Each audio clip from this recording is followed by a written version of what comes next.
A while back, I looked at the first keyboard from Vertex Studios, the Ango TKL. It was a great looking and great feeling board, but lacked a bit of sound performance. This time, Vertex Studios improved its design and came out with the Arc 60, a more budget-oriented 60% keyboard which I was fortunate enough to receive an early unit for. So, how does it hold up against the higher end TKL? Well, let's find out.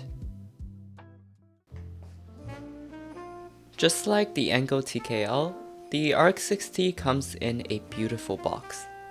Lifting the lid, we see that all the parts are slotted inside this giant piece of foam.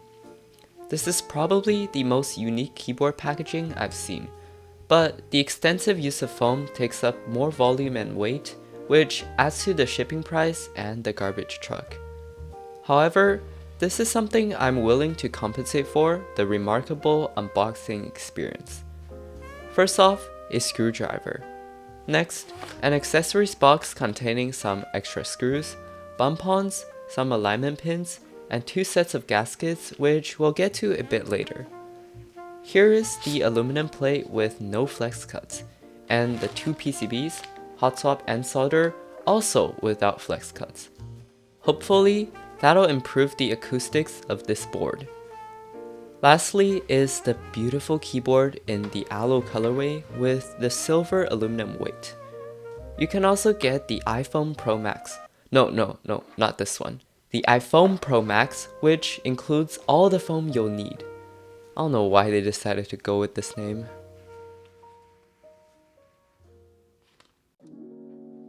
So the keyboard's design was inspired by the iris folding origami technique, which is the creation of arcs by transforming a triangle. Compared to the Ango TKL's sharp lines, the Arc 60 aims for a quote, more elegant and fluid keyboard design. The arcs and curves were mirrored in many areas of the board.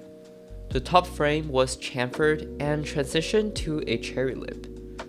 Their latest design also comes with a few perks: the stunning double anodized weight, the screwless design, and the option to build it with or without a plate. There are also 7 colorways to select from: Bianco, Crow, Arcane, Unique, Navy, Champagne, and Aloe. You also have the option to choose from WinKey, WinKeyless, and HHKB layouts.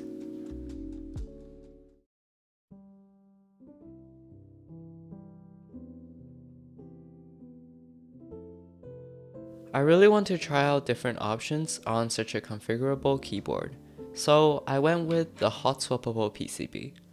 I investigated the plate and was pleased to find that it was quite flexible. It had a split backspace, stepped caps lock support, split left shift for the ISO fellows out there, and one which I'm the most excited about, the split right shift. Not only do I get an extra key to work with, but more importantly, I only need to prep 4 stabs instead of 5. I really want to see if Vertex fixed the sound issue on this board, so I will not be using any foam to shape the sound. On top goes the Cherry MX Black Hyperglides. Then goes on the gaskets. Instead of the leaf spring system used on the Ango, the Arc simply uses normal sets of gasket tabs.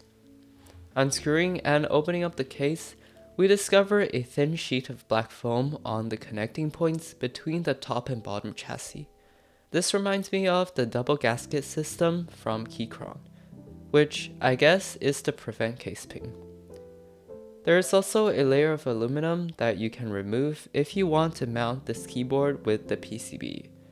Also, remember to stick in these alignment pins for centering purposes. Finally, reassembling the case. Vertex has paid close attention to some of the other screwless designs and has made it so you don't have to clip or remove the switches when putting in the screws. Props to them. On top goes the muted PBT set, which I've used countless times at this point. Did all the changes improve the sound? Well, let's see.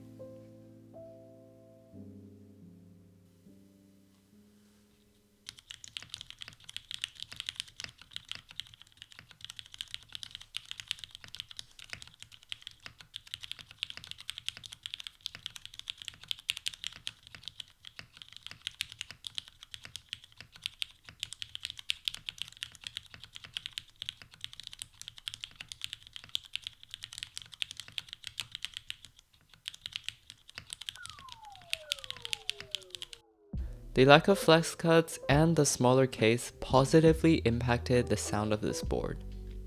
There is virtually no ping or hollowness even with zero foam installed. The inclusion of both PCBs also allows the customers to experiment with their likings on a single board. Telling from the minute details, Vertex Studios really takes its design seriously. For me, this is the perfect sub $300 60% keyboard for now, as I really can't find anything wrong with it. To say the least, it is a huge improvement from its big brother. The in-stock style is also amazing, as this keyboard is marketed as a more budget product. Speaking of it, the next batch will begin selling on January 14th, with more details on ClickClack's website. Once again, a huge thanks to Vertex Studios and ClickClack.io for sending out this amazing keyboard. And thank you for watching.